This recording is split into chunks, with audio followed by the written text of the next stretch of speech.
Chapter 4 of the Divine Law. The word law, taken in the abstract, means that by which an individual, or all things, or as many things as belong to a particular species, act in one and the same fixed and definite manner, which manner depends either on natural necessity or on human decree. A law which depends on natural necessity is one which necessarily follows from the nature or from the definition of the thing in question. A law which depends on human decree, and which is more correctly called an ordinance, is one which men have laid down for themselves and others, in order to live more safely or conveniently, or from some similar reason. For example, the law that all bodies impinging on lesser bodies lose as much of their own motion as they communicate to the latter is a universal law of all bodies, and depends on natural necessity. So too the law that a man in remembering one thing straightway remembers another either like it, or which he had perceived simultaneously with it, is a law which necessarily follows from the nature of man. But the law that men must yield or be compelled to yield somewhat of their natural right, and that they bind themselves to live in a certain way, depends on human decree. Now, though I freely admit that all things are predetermined by universal natural laws to exist and operate in a given fixed and definite manner, I still assert that the laws I have just mentioned depend on human decree. 1. Because man, in so far as he is a part of nature, constitutes a part of the power of nature. Whatever, therefore, follows necessarily from the necessity of human nature, that is, from nature herself, in so far as we conceive of her as acting through man, follows, even though it be necessarily from human power. Hence the sanction of such laws may very well be said to depend on man's decree, for it principally depends on the power of the human mind, so that the human mind in respect to its perception of things as true and false can readily be conceived as without such laws, but not without necessarily law as we have just defined it. 2. I have stated that these laws depend on human decree, because it is well to define and explain things by their proximate causes.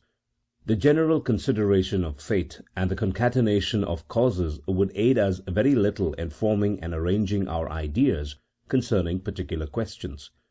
Let us add that as to the actual coordination and concatenation of things, that is how things are ordained and linked together, we are obviously ignorant.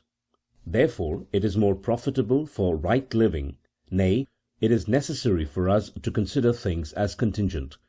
So much about law in the abstract. Now the word law seems to be only applied to natural phenomena by analogy, and is commonly taken to signify a command which men can either obey or neglect, inasmuch as it restrains human nature within certain originally exceeded limits, and therefore lays down no rule beyond human strength. Thus it is expedient to define law more particularly as a plan of life laid down by man for himself or others with a certain object. However, as the true object of legislation is only perceived by a few, and most men are almost incapable of grasping it, though they live under its conditions, legislators, with a view to exacting general obedience, have wisely put forward another object, very different from that which necessarily follows from the nature of law. They promise to the observers of the law that which the masses chiefly desire, and threaten its violators with that which they chiefly fear, thus endeavouring to restrain the masses, as far as may be, like a horse with a curb. Whence it follows that the word law is chiefly applied to the modes of life enjoined on men by the sway of others. Hence those who obey the law are said to live under it and to be under compulsion. In truth, a man who renders every one their due because he fears the gallows acts under the sway and compulsion of others and cannot be called just. But a man who does the same from a knowledge of the true reason for laws and their necessity, acts from a firm purpose and of his own accord, and is therefore properly called just. This, I take it, is Paul's meaning when he says that those who live under the law cannot be justified through law. For justice, as commonly defined, is the constant and perpetual will to render every man his due. Thus Solomon says, Proverbs chapter 21, verse 15, "It is a joy to the just to do judgment, but the wicked fear." Law, then, being a plan of living which men have for a certain object laid down for themselves or others, may, as it seems, be divided into human law and divine law. By human law I mean a plan of living which serves only to render life and the state secure. By divine law I mean that which only regard the highest good, in other words, the true knowledge of God and love. I call this law divine because of the nature of the highest good, which I will here shortly explain as clearly as I can. Inasmuch as the intellect is the best part of our being, it is evident that we should make every effort to perfect it as far as possible, if we desire to search for what is really profitable to us. For in intellectual perfection the highest good should consist. Now, since all our knowledge, and the certainty which removes every doubt, depends solely on the knowledge of God. Firstly, because without God nothing can exist or be conceived. Secondly, because so long as we have no clear and distinct idea of God, we may remain in universal doubt. It follows that our highest good and perfection also depends solely on the knowledge of God. Further, since without God nothing can exist or be conceived, it is evident that all natural phenomena involve an express conception of God as far as this essence and perfection extend, so that we have greater and more perfect knowledge of God in proportion to our knowledge of natural phenomena. Conversely, since the knowledge of an effect through its cause is the same thing as the knowledge of a particular property of a cause, the greater our knowledge of natural phenomena, the more perfect is our knowledge of the essence of God, which is the cause of all things. So then, our highest good not only depends on the knowledge of God, but wholly consists therein, and it further follows that man is perfect or the reverse in proportion to the nature and perfection of the object of his special desire. Hence the most perfect and the chief sharer in the highest blessedness is he who prizes above all else, and takes special delight in, the intellectual knowledge of God, the most perfect being. Hither, then, our highest good and our highest blessedness aim, namely, to the knowledge and love of God. Therefore the means demanded by this aim of all human actions, that is, by God, in so far as the idea of him is in us, may be called the commands of God, because they proceed as it were from God himself, inasmuch as he exists in our minds, and the plan of life which has regard to this aim may be fitly called the law of God. The nature of the means and the plan of life which this aim demands, how the foundations of the best states follow its lines, and how men's life is conducted, are questions pertaining to general ethics. Here I only proceed to treat of the divine law in a particular application. As the love of God is man's highest happiness and blessedness, and the ultimate end and aim of all human actions, it follows that he alone lives by the divine law who loves God, not from fear of punishment, or from love of any other object, such as sensual pleasure, fame, or the like, but solely because he has knowledge of God, or is convinced that the knowledge and love of God is the highest good. The sum and chief precept, then, of the divine law is to love God as the highest good, namely, as we have said, not from fear of any pains and penalties, or from the love of any other object in which we desire to take pleasure. The idea of God lays down the rule that God is our highest good, in other words, that the knowledge and love of God is the ultimate aim to which all our actions should be directed. The worldling cannot understand these things, they appear foolishness to him, because he has too meagre a knowledge of God, and also because in this highest good he can discover nothing which he can handle or eat, or which affects the fleshly appetites wherein he chiefly delights, for it consists solely in thought and the pure reason. They, on the other hand, who know that they possess no greater gifts than intellect and sound reason, will doubtless accept what I have said without question. We have now explained that wherein the divine law chiefly consists, and what are human laws, namely, all those which have a different aim, unless they have been ratified by revelation. For in this respect also things are referred to God, as we have shown above, and in this sense the law of Moses, although it was not universal, but entirely adapted to the disposition and particular preservation of a single people, may yet be called a law of God or divine law, inasmuch as we believe that it was ratified by prophetic insight. If we consider the nature of natural divine law as we have just explained it, we shall see, 1. That it is universal or common to all men, for we have deduced it from universal human nature. 2. That it does not depend on the truth of any historical narrative whatsoever, for inasmuch as this natural divine law is comprehended solely by the consideration of human nature, it is plain that we can conceive it as existing as well in Adam as in any other man, as well in a man living among his fellows as in a man who lives by himself.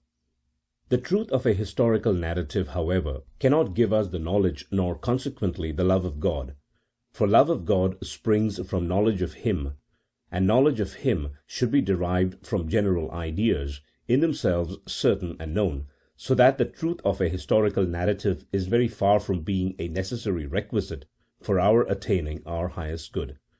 Still, though the truth of histories cannot give us the knowledge and love of God, I do not deny that reading them is very useful with a view to life in the world, for the more we have observed and known of men's customs and circumstances, which are best revealed by their actions, the more verily we shall be able to order our lives among them, and so far as reason dictates, to adapt our actions to their dispositions.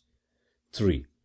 We see that this natural divine law does not demand the performance of ceremonies, that is, action in themselves indifferent, which are called good from the fact of their institution, or actions symbolizing something profitable for salvation, or, if one prefers this definition, actions of which the meaning surpasses human understanding. The natural light of reason does not demand anything which is itself unable to supply, but only such as it can very clearly show to be good, or a means to our blessedness. Such things as are good simply because they have been commanded or instituted, or as being symbols of something good, are mere shadows which cannot be reckoned among actions that are the offspring, as it were, or fruit of a sound mind and of intellect. There is no need for me to go into this now in more detail. 4. Lastly, we see that the highest reward of the divine law is the law itself, namely, to know God and to love Him of our free choice, and with an undivided and fruitful spirit, while its penalty is the absence of these things, and being in bondage to the flesh, that is, having an inconstant and wavering spirit. These points being noted, I must now inquire, 1. Whether by the natural light of reason we can conceive God as a lawgiver or potentate ordaining laws for men? 2. What is the teaching of Holy Writ concerning this natural light of reason and natural law? 3. With what objects were ceremonies formerly instituted? 4. Lastly, what is the good gained by knowing the sacred histories and believing them? Of the first two I will treat in this chapter, of the remaining two in the following one. Our conclusion about the first is easily deduced from the nature of God's will, which is only distinguished from His understanding in relation to our intellect. That is, the will and the understanding of God are in reality one and the same, and are also distinguished in relation to our thoughts which we form concerning God's understanding. For instance, if we are only looking to the fact that the nature of a triangle is from eternity contained in the divine nature as an eternal verity, we say that God possesses the idea of a triangle, or that He understands the nature of a triangle. But if afterwards we look to the fact that the nature of a triangle is thus contained in the divine nature, solely by the necessity of the divine nature, and not by the necessity of the nature and essence of a triangle, in fact, that the necessity of a triangle's essence and nature, in so far as they are conceived of as eternal verities, depends solely on the necessity of the divine nature and intellect, we then style God's will or decree that which before we styled His intellect. Wherefore we make one and the same affirmation concerning God when we say that He has from eternity decreed that 3 angles of a triangle are equal to 2 right angles, as when we say that he has understood it. Hence the affirmations and the negations of God always involve necessity or truth, so that, for example, if God said to Adam that he did not wish him to eat of the tree of knowledge of good and evil, it would have involved a contradiction that Adam should have been able to eat of it, and would therefore have been impossible that he should have so eaten, for the divine command would have involved an eternal necessity and truth. But since Scripture nevertheless narrates that God did give this command to Adam, and yet none the less Adam ate of the tree, we must perforce say that God revealed to Adam the evil which would surely follow if he should eat of the tree, but did not disclose that such evil would of necessity come to pass. Thus it was that Adam took the revelation to be not an eternal and necessary truth, but a law, that is, an ordinance followed by gain or loss, not depending necessarily on the nature of the act performed, but solely on the will and absolute power of some potentate, so that the revelation in question was solely in relation to Adam, and solely through his lack of knowledge a law, and God was, as it were, a lawgiver and potentate. From the same cause, namely, from the lack of knowledge, the Decalogue in relation to the Hebrews was a law, for since they knew not the existence of God as an eternal truth, they must have taken as a law that which was revealed to them in the Decalogue, namely, that God exists, and that God only should be worshipped. But if God had spoken to them without the intervention of any bodily means, immediately they would have perceived it not as a law, but as an eternal truth. What we have said about the Israelites and Adam applies also to all the prophets who wrote laws in God's name. They did not adequately conceive God's decrees as eternal truths. For instance, we must say of Moses that from revelation, from the basis of what was revealed to him, he perceived the method by which the Israelitish nation could best be united in a particular territory, and could form a body politic or state, and further, that he perceived the method by which that nation could best be constrained to obedience.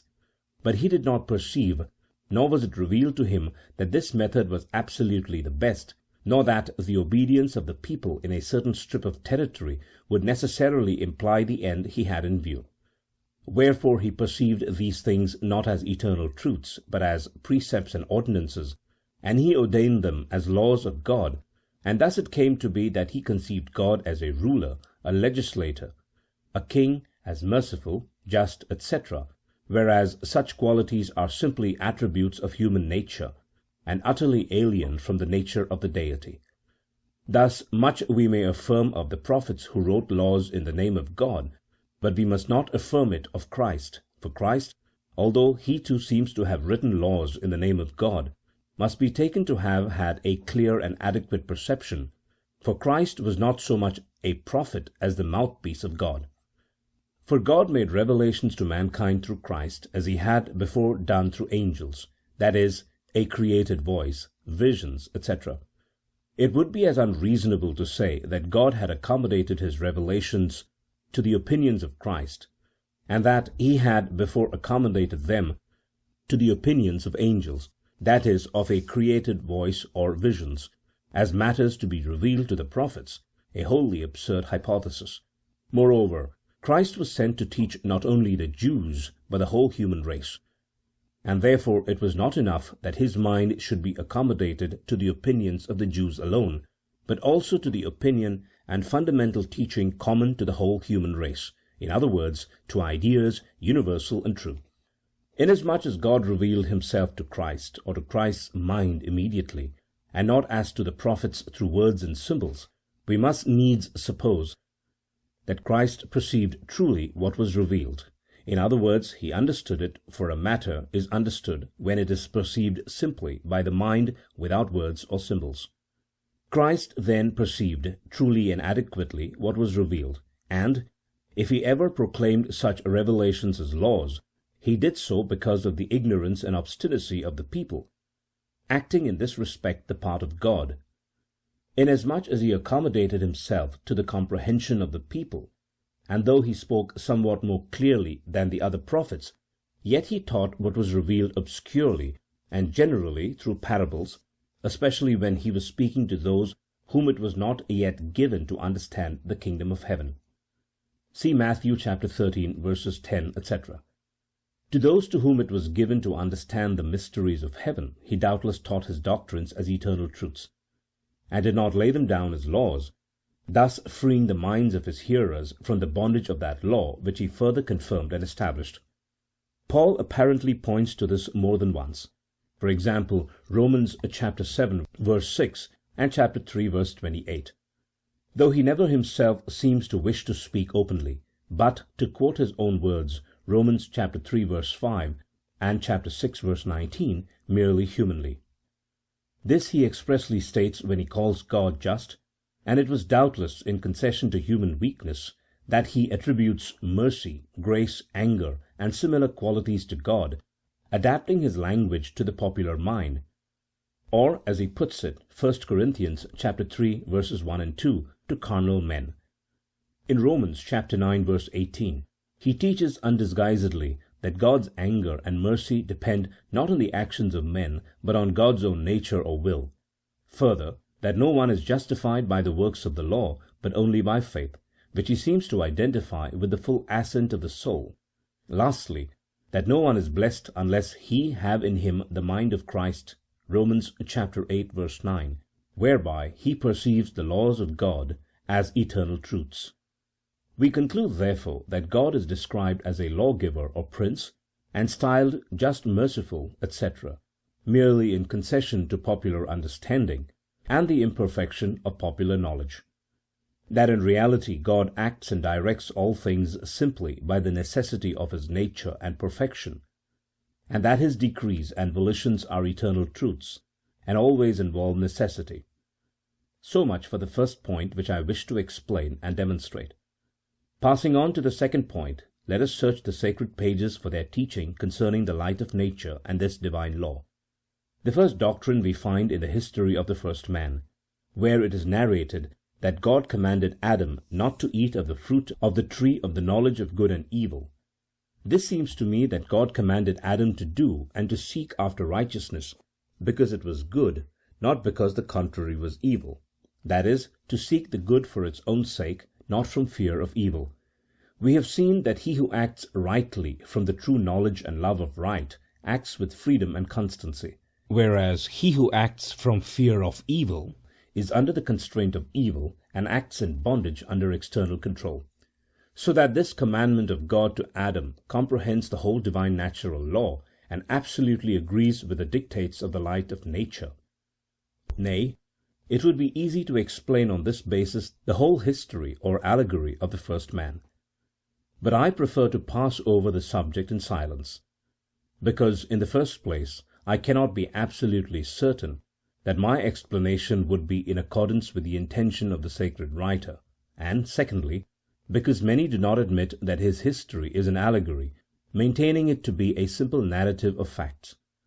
It will be better, therefore, to adduce other passages of Scripture, especially such as were written by him who speaks with all the strength of his natural understanding, in which he surpassed all his contemporaries, and whose sayings are accepted by the people as of equal weight with those of the prophets. I mean Solomon, whose prudence and wisdom are commended in Scripture rather than his piety and gift of prophecy. He in his Proverbs calls the human intellect the wellspring of true life, and declares that misfortune is made up of folly. Understanding is a wellspring of life to him that hath it, but the instruction of fools is folly. Proverbs chapter 16, verse 22. Life being taken to mean the true life, as is evident from Deuteronomy chapter 30, verse 19, the fruit of the understanding consists only in the true life, and its absence constitutes punishment. All this absolutely agrees with what was set out in our fourth point concerning natural law. Moreover, our position that it is the wellspring of life, and that the intellect alone lays down laws for the wise, is plainly taught by the sage, for he says, Proverbs chapter 13, verse 14, "The law of the wise is a fountain of life," that is, as we gather from the preceding text, the understanding. In chapter 3, verse 13, he expressly teaches that the understanding renders man blessed and happy, and gives him true peace of mind. Happy is the man that findeth wisdom, and the man that getteth understanding, for wisdom gives length of days, and riches and honour. Her ways are of pleasantness, and all her paths peace. Chapter 13, verses 16 and 17. According to Solomon, therefore, it is only the wise who live in peace and equanimity, not like the wicked, whose minds drift hither and thither, and, as Isaiah says, in chapter 57, verse 20, are like the troubled sea, for them there is no peace. Lastly, we would especially note the passage in chapter 2 of Solomon's Proverbs, which most clearly confirms our contention. If thou criest after knowledge, and liftest up thy voice for understanding, then shalt thou understand the fear of the Lord, and find the knowledge of God, for the Lord giveth wisdom. Out of his mouth cometh knowledge and understanding. These words clearly enunciate: 1. That wisdom or intellect alone teaches us to fear God wisely, that is, to worship Him truly. 2. That wisdom and knowledge flow from God's mouth, and that God bestows on us this gift. This we have already shown in proving that our understanding and our knowledge depend on, spring from, and are perfected by the idea or knowledge of God, and nothing else.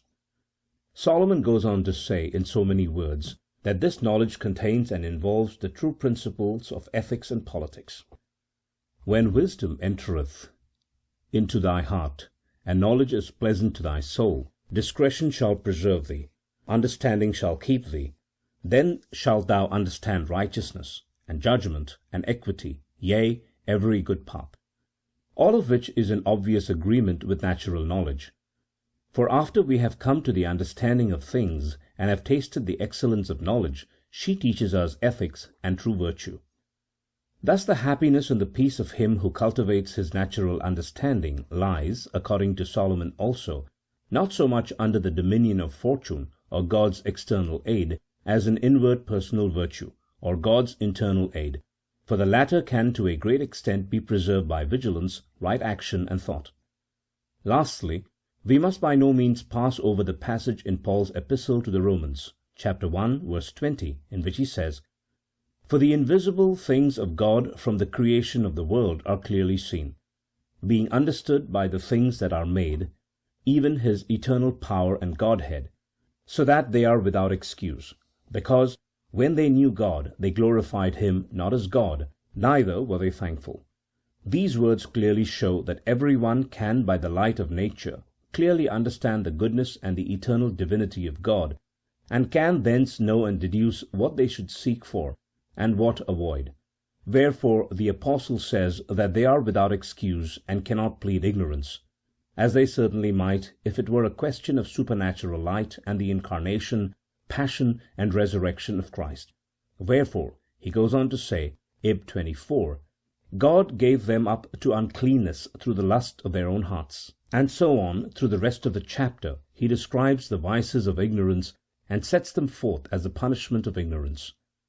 This obviously agrees with the verse of Solomon already quoted: The instruction of fools is folly, so that it is easy to understand why Paul says that the wicked are without excuse. As every man sows, so shall he reap. Out of evil, evils necessarily spring, unless they be wisely counteracted.